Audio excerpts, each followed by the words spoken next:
Hi all, it's Matt here from Campervan Cookout. I hope you're well.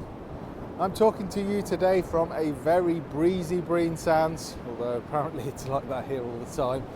We've been here with the Volkswagen Californias Club, and what a great bunch of people, 50 or 60 people with Volkswagen Californias. We've had a great time, but I wanted to take a little time out of my day to show you a recipe that we cook all the time in our van and at home, if I'm honest. It's Dijon mustard, ginger and honey glazed salmon. This is absolutely delicious. It's simple as anything. You can cook it in less than 20 minutes, and it just shows that you can beat anything out of a packet with a little bit of prep. So here's the video. Give it a try.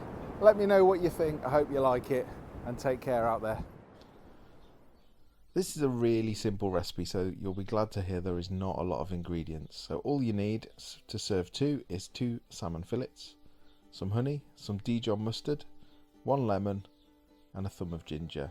Now for vegetables we had stir-fried broccoli, kale with sesame seeds and garlic, but you can have whatever you like with this, so feel free to change it up. The first thing we did was bring some water to the boil. This is so we could blanch some broccoli, so 2 or 3 minutes at a boil should be enough to just part cook it ready for stir frying later. We also took a minute here just to finely chop our garlic. So then it's on to peeling and grating the ginger. So here you can see we use about a thumb of ginger for this recipe.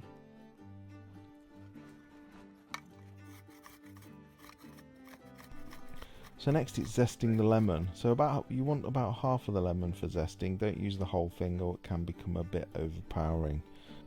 And we're nearly there, believe it or not. So next it's 2 tablespoons of honey. We use set honey here, but it doesn't seem to really make much difference what you use.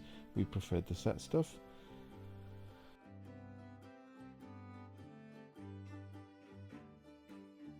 And then 1 of Dijon mustard. So that's 2 parts honey, 1 part mustard. And last of all, we need the lemon. So it's the whole lemon. And squeeze all of the juice into the bowl with the other ingredients. Now initially it's not going to look very nice, I will admit, but if you give it a stir, after a short amount of time the honey will all sort of melt down and dissolve into the lemon's juice. And that's ready. Stir it for a minute or so and set it aside. So back to the stove. So we've got the burner going well on the Slidepod here, and the first thing you'll notice, this is a dry pan. So there's no oil in this at all. There's plenty of oil in that salmon, it doesn't need much help. But also using a dry pan on full heat, on a high heat like this, gives you a nice crisp skin and a nice crisp finish, which really enhances the recipe in my opinion. So it's about 3 or 4 minutes each side, and after that 3 or 4 minutes you'll see it starting to change colour, and flip it over. And again 3 or 4 minutes on the other side.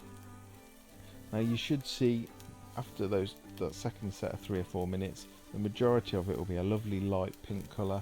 When you've just got this sliver of pink left, that's time to add your marinade. So a little bit of advice here, if you like your skin crunchy, which I know some of you do, then don't pour it over the skin like that, just pour it in the pan around the salmon. But if you do, then feel free, as we do, to just pour it over. Give it a minute on each side, and then perhaps a minute to glaze the edges as we are here, and you'll find that will give it a fantastic coating. And then we're near enough done. It's always worth checking that your fish is properly cooked. If you're not sure, just open it up there and just check that it's nicely light pink all the way through. Put the lid on, take it off the heat and set it aside. And now we're just going to stir fry the vegetables and we're ready to eat. That salmon will stay warm for the next 2 or 3 minutes as we stir fry the veg, so it's not a big problem. So we're using our Cookout pan here. It's a great addition to the set. It's very useful as a wok. Splash of oil. And then we add the broccoli in that we blanched earlier. Now we tend to give our broccoli probably 1 or 2 minutes before we put the rest of the veg in, just because it is a bit of a tougher vegetable.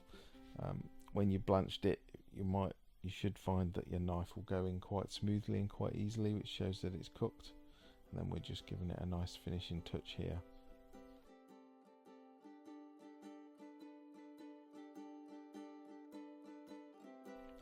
So the next thing we want to add is our garlic. So if you grab your chopped garlic and just sprinkle it in as it is, all that lovely garlic flavour will work its way into the broccoli and give you a really nice flavour to your vegetables. So again, another minute just to let that garlic infuse, and then we move on to the kale. So we wash the kale in clean water and then just add it to the pan as it is.